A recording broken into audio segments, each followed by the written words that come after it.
Salvage, a story by user Rantarian. Chapter 64, From Akbar with Love. Hodgepodge, pirate cruiser, far reaches. "I'm counting 8 separate life forms," read out the sensor tech. 2 groups of 4, one taking the exterior starboard passage towards the command deck, the other cutting across to the other side. "Main screen," Zrypov instructed, and once his order had been followed, he briefly studied the situation. He was unsettled by the sheer quantity of probable humans now invading his ship, a number far larger than his men had training or ability to repel. He pointed out a particular section of the ship, closest to the command deck, where the 2 paths would inevitably converge. "Instruct the human suppression squad to move to this area. I want them to set up barricades there, and there. They are to delay only, and then withdraw to the next barricade." The Gowan Graf objected, as Zrypov knew he would. The squad leader was too proud for his own good, and too daring as well. Zrypov knew that his boldness made him popular with the females, but in his estimation the would-be hero had seen his last mating. "Commander," Graf insisted, "we can do this. We've trained and we know the ship." Zrypov would have none of it. "Your pride will get you killed," he told the Gowan fool. "But not today. You will do as you are ordered, and hold the last lines.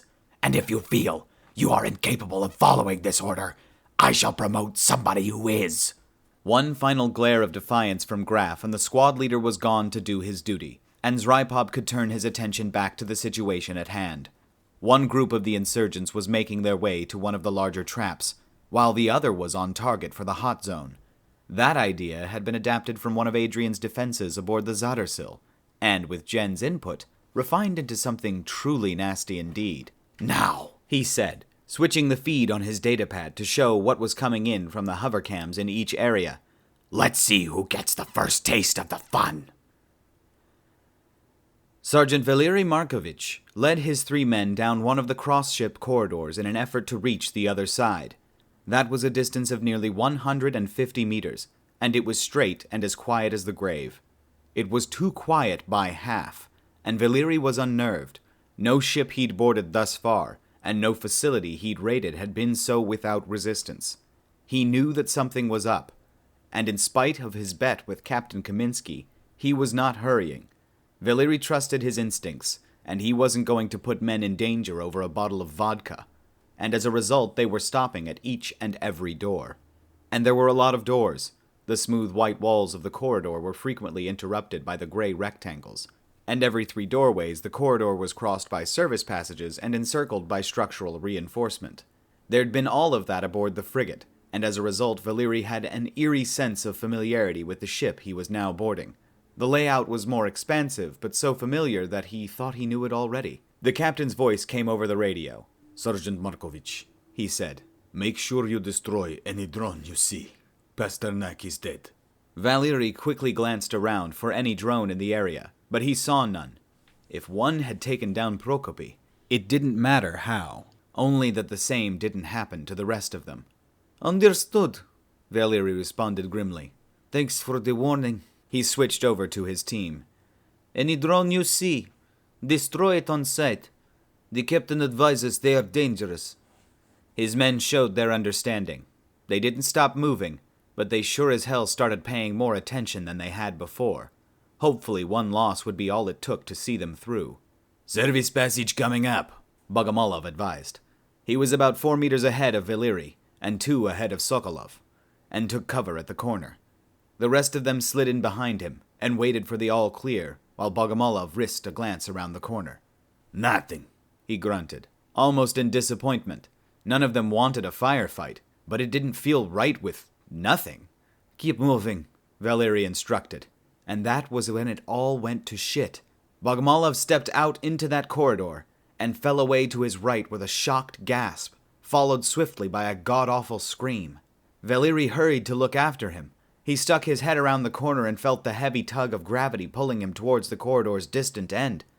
Bogomolov still flailed as he bounced from wall to wall, twisting and tumbling until he came to the inevitable conclusion of his journey. The radio transmitted the terrible crunch, and then it was silent. Sergeant Valeri Markovich ran his fingers across his chest in the shape of a cross, as he stared after the dead man, whispering some vague prayer as he did so. "Captain Kaminsky," he said, profoundly disturbed. Captain, come in." Roman Kaminsky had just shot down a drone, and when he had done so, it had unleashed its payload. Whatever it had been, there were no explosions, but he and his men lay on the floor gasping with pain that racked their entire bodies, all except for Prokopy Pasternak. He'd been closest to the drone when it had fallen, and he'd only spasmed once. He wasn't moving anymore. Flying drone with nerve jam grenade, Loganov advised between breaths. That is a new thing.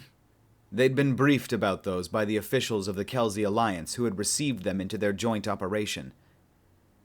The only thing in their armory that seemed to have a significant effect against humans, and what they looked like. Mostly they were thrown, but there'd been stories about the hunters using a launching mechanism to deliver the damned things. It seemed natural that drones were the next step, but it was awful fucking luck that they'd been the guinea pigs. It seems we have severely underestimated the tenacity of our enemy, Roman admitted as he pulled himself to his feet. He felt like he'd been tasered, and perhaps there was some similarity between that and whatever a nerve jam grenade did to a man. "Any drone you see, shoot it immediately. We do not risk this again." He helped Lagunov and Zolnaroch to their feet, and mumbled a quick prayer for Pasternak. There had been no way there'd been anything but pain in that kind of death, and Roman yearned for some aliens to exact payment from. "Sergeant Markovich," he said, communicating with the other team in the hope that they hadn't met with a worse fate already. "Make sure you destroy any drone you see. Pasternak is dead." "Understood," Valeri responded grimly. "Thanks for the warning." Roman turned his attention back to his remaining two men. "This won't happen again. We spread out. Lagunov takes point, and Zolnarovich to the back. No less than 4 meters between us." Hopefully 4 meters would be enough to prevent them all getting hit by the same threat again, although he worried for the safety of Lagunov.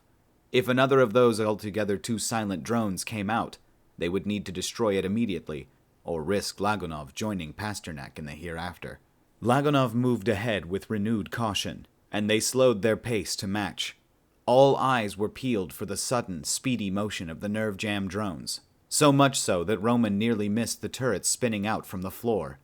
The one nearest to him went down under a hail of bullets fired as much on instinct as they were on training, and Loganov's failure to do the same only proved Roman to have been correct. Roman had never watched a man die burning before, but even as he struggled away from the immense heat, he found he could not look away. Lagunov's screams were clearly audible over the radio, but they soon turned to gurgles, and then into silence. It was only then that he realized that Valeri was calling for him, his tone urgent and distressed. Captain Kaminsky, please come in." "Sergeant, Jesus in heaven," he whispered, his eyes still fixed on the hellfire ahead. "There are turrets." "Captain," Valeri repeated, no relief in his voice from the fact that Roman had answered. "Begmolov was killed. They turned the gravity sideways, and he fell down a surface corridor to his death." "Acknowledged, Sergeant," Roman replied, somewhat absently. "I have just lost Lagunov. They have turrets, plasma turrets." There was a brief but heavy silence on the line. "Captain, I am not sure we are up against only aliens. This is very different to previous scenarios." "I agree, Sergeant," Roman replied. "Tell me, what would you do if you were constructing defenses against boarding parties?" "I would turn the hallways into a killing area," said Valeri. "They have drones, turrets, and control of gravity. Who knows what else? We should stop using the path they are expecting." "That is a reasonable decision, Sergeant," Roman replied, breathing heavily as he hauled himself to his feet for the second time. "The walls between rooms are thin. You are to break through where possible, and avoid traps in this way." "Very good, Captain," Valeri acknowledged. A few minutes ago they had been making a game of it. They had gone so far as to make a friendly wager. Now the game had turned deadly, and all bets were off. "Who are you?" Roman asked the ship in general. "Who are you?" Zrypov croaked a long, loud laugh as the number of invaders dropped from 8 to 5. That had been a remarkable victory against humans, but he knew the hardest was yet to come. Humans were an adaptable species, and he only had so many surprises in his bag of tricks. Even now it seemed that the group of 3 were negotiating the corridor drop, and the other pair had made their way into one room, and had broken through into an adjacent room. That was clever thinking, if they were hoping to avoid traps in the hallways. But it seemed they had either forgotten or were ignorant of one very important fact. He knew where they were. That gave him possibilities for entertainment. The group of 3 would have to be dealt with more seriously. But the pair... It was very difficult to see what you were moving into when you had to go through a wall. "Dispatch a hellhound and a nerve drone to this area," he ordered, pointing to the place he thought them most likely to attempt their next breach. When he had confirmation of a room, he would deploy them more precisely. The other 3 would need to be monitored to determine an appropriate response once they'd navigated the drop. But thus far, they were easily the furthest away from the command deck, and thus received the lowest priority. He sat back to watch the show. "And send a message back to base about what's going on here." Carltopia. "You'll be glad to know that Kepha will be fine," Cheer said, smiling thinly at his unexpected guest. As a rule, he didn't like Kortai, and this Kortai in particular seemed that particular type of smug that he didn't enjoy in anyone. "If she hadn't been, I'd have still listened to what I have to say," finished the Kortai formerly known as Tasky. He didn't shrink back when Cheer leveled his most threatening glare at him, which Cheer found somewhat unusual, because he was generally considered to have quite the dangerous appearance, but seemed rather amused by it.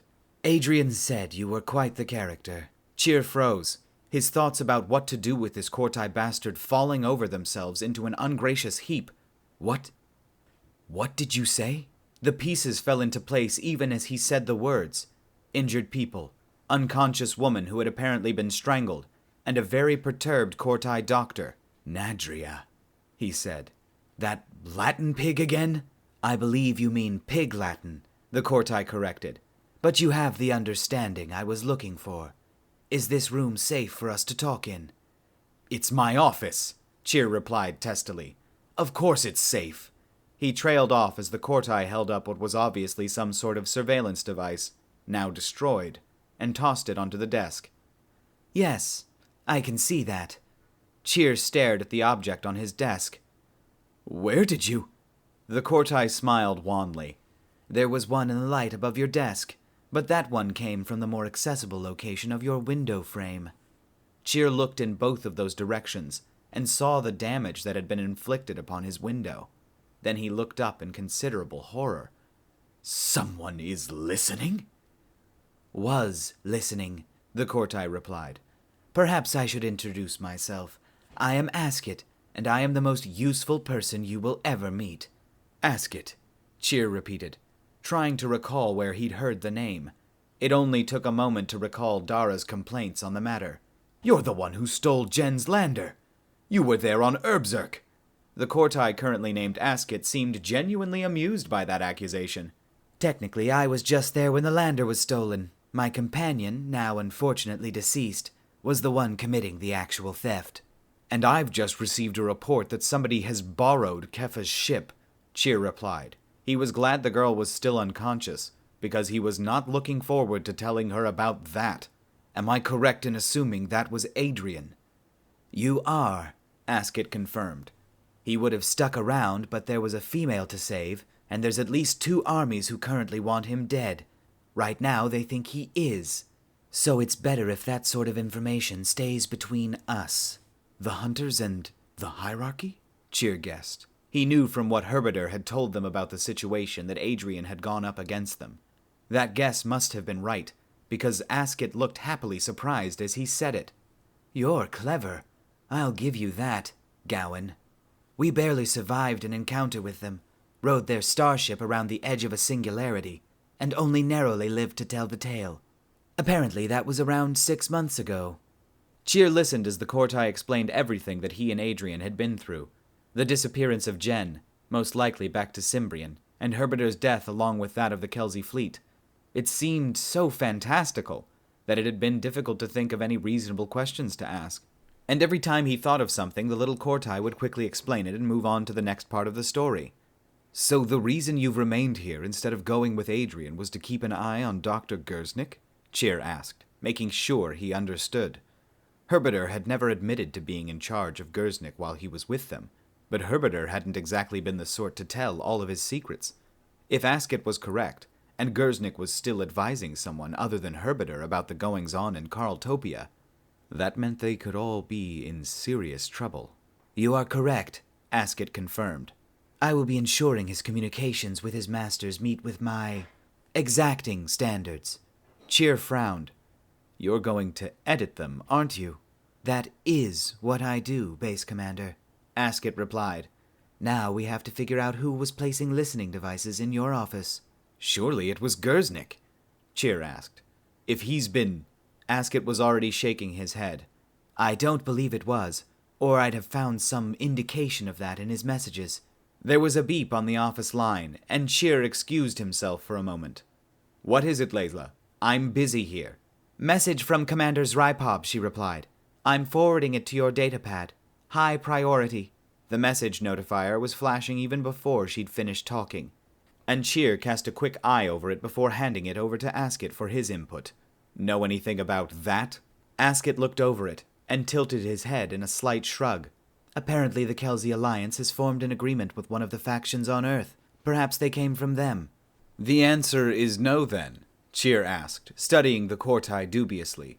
This sort of individual seemed like he should know just about everything about everyone given enough of a chance. Asket laughed.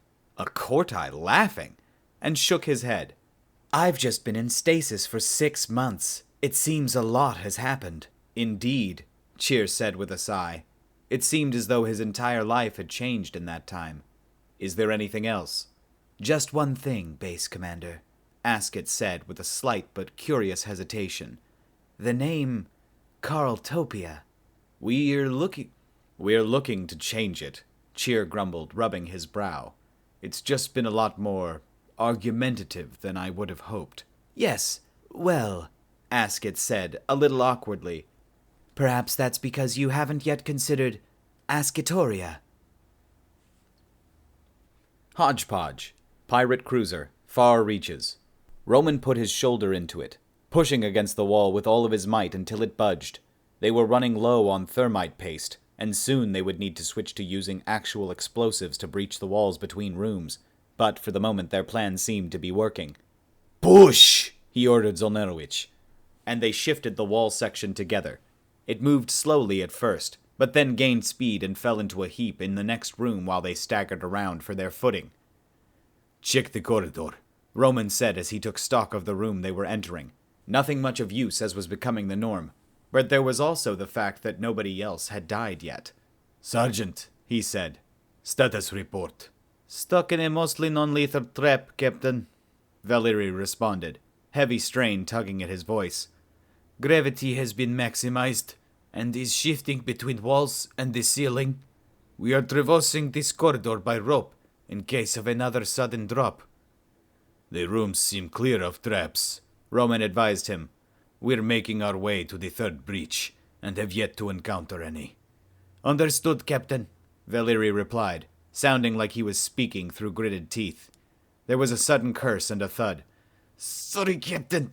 Gravity shifted sideways. We'll make our way to a room as soon as possible." The radio fell silent, and Roman finished taking his rest. He turned back to Zolnerowicz. "Do you see anything?" Zolnerowicz shook his head. "Nothing, Captain. I almost wish there was something to shoot. That would be preferable to creeping around traps." "I feel the same way, Fritor," Roman sympathized. "But we have no choice with the frigate as it is. Let us proceed to the next room, and make one more step to the end of this nightmare." Zolnerowicz did as he was told, crossing the corridor quickly and shoving his way through the nearest opposing door into the next room. "How many more do you think?" Roman had no idea, but admitting that wasn't the way to bolster a man's flagging morale. 5 or 6. It can't be more than that. At least, he hoped it couldn't. Zolnerowicz worked with grim determination, and a greater fervor now that he had a number to work against. He marked out a line on the wall using the last of their thermal paste. Things were going to get loud from here on out, and stepped back as it ignited. Then they got pushing again, with Roman hoping that his sergeant was having an easier time of it. He'd check back in again after they got through the next. The wall fell away and Zolnirowicz stumbled into it. There was a nerve jam drone waiting for them. Roman twisted aside as it went off, barely making it behind the wall in time to avoid the lethal effects, but still catching enough to find himself flopping around on the deck for the second time today. Zolnirowicz would not have been so lucky, and Roman was beginning to wonder if he was going to be able to push through the rest of the way alone. Somehow they had known he was going to be passing through that room. Could the pirates know where they were? He heard movement from the next room. And a larger bot passed through the makeshift doorway and began to turn towards him. Even in his semi-stunned state, Roman could recognize the shape of a plasma gun. God, no, he gasped, forcing an unresponsive hand into movement. A burst of life-saving adrenaline was all it took to start firing wildly, and he emptied the magazine before he thought to stop. 5 of the rounds punched through the robot before it could spew hot death all over him, and that seemed to be enough to stop it.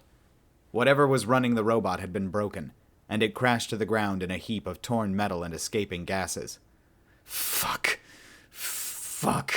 Roman panted, bringing his other hand up to switch over to Valeri. Sergeant, Valeri, I think they know where we are. Thank you, Captain, Valeri replied, everything tense about the way he said it. I believe I have also figured that out. Graf laughed as he fired down the corridor, delighted at the trap that he had sprung on the unsuspecting humans. He wasn't about to let Commander Zrypov get all of the glory here, not when that ice matriarch Layla had yet to acquiesce to his demands. And if he could manage to take down multiple humans, he'd be a lot farther along in his ambitions to take control of the clan as well. The humans had been taken by surprise when he'd set up a flanking maneuver. He'd had 2 of the others keep the humans pinned while the rest of his team had split into a further 2 groups to press in from the other sides. There were 3 humans in total, and they were worn from the gravity trap, and when he had hurled a nerve jam grenade at them, they'd had to give it their all to destroy it before it went off. His men had laid down heavy fire as they'd done that, and even armored humans didn't seem like they much enjoyed the feeling of anti-tank weapons. Graf, Zrypov croaked angrily over the link. Get back into position, now! Graf ignored the commander. Soon the Chinasha would be answering to him instead, and this incident would be remembered a lot differently. Eat shit, humans! He shouted as he readied another nerve jam grenade. Something heavy and green landed at his feet, looking for all the world like a metallic fruit. Huh, he said, examining it from hiding. Then there was an explosion. That dumb piece of Rethregi! Spat Zrypov as the life signs of the human suppression squad began to disappear. There were alerts near where the life signs had been that indicated extensive damage to systems, but it was the sound of explosions that really indicated what was going on. Zrypov had been undone by his own side. Status of Kelsey gravity spike, he asked his sensor technician. Tell me that the thing is finally dead. Sorry, sir, was the reply, and Zrypov croaked out an angry roar. There was no point in attempting an evacuation if FTL was impossible. Send a status update to the base and all nearby ships, he ordered.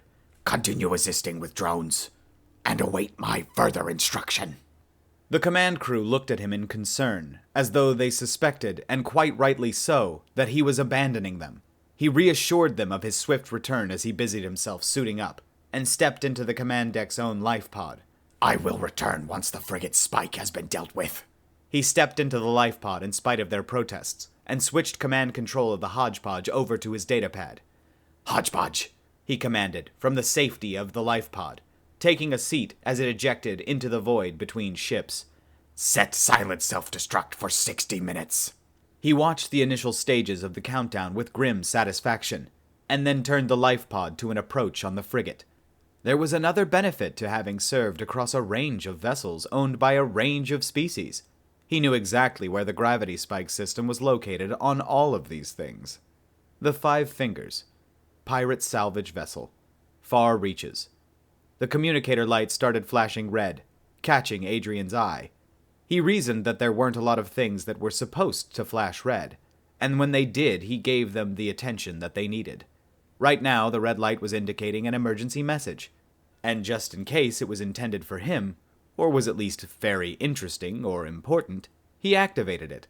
It was one of those wide broadcast jobs that cost someone else a bucket load when you weren't the one paying for it, and this had come from an old friend, or at least an old acquaintance.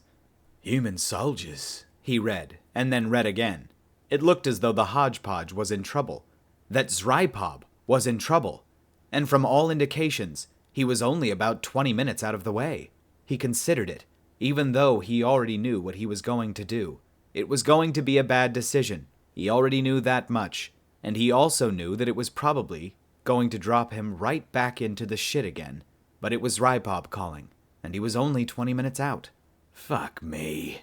Adrian cursed, shaking his head as he plugged the new coordinates into the navigational console. The fucking choices I make.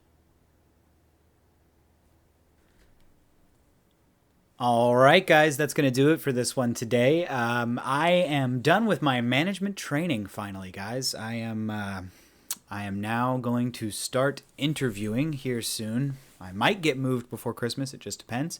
But, yeah, I am really excited to be done. I'm happy to start moving on if I can. And, yeah. Going to have a little bit more time probably here to do chapters, so expect one tomorrow because I am off. So I plan on recording one and then editing it and then proofing it and then putting it out, and then you guys can watch it. And then I feel like I've said "and then" a lot, and I don't know what the words mean anymore. And then they don't sound like anything. Anyway, I'm done for today. I hope you guys have had a great last week or so, and I've missed you. I hope you're all doing very well. And I had something else. I can't remember what it was. Anyway, maybe I write like a script for these. That would probably help, right? I mean, I'm good at reading things. I guess I'm not so good at thinking of things off the cuff. I have a cat. My cat's right here. He's doing stuff.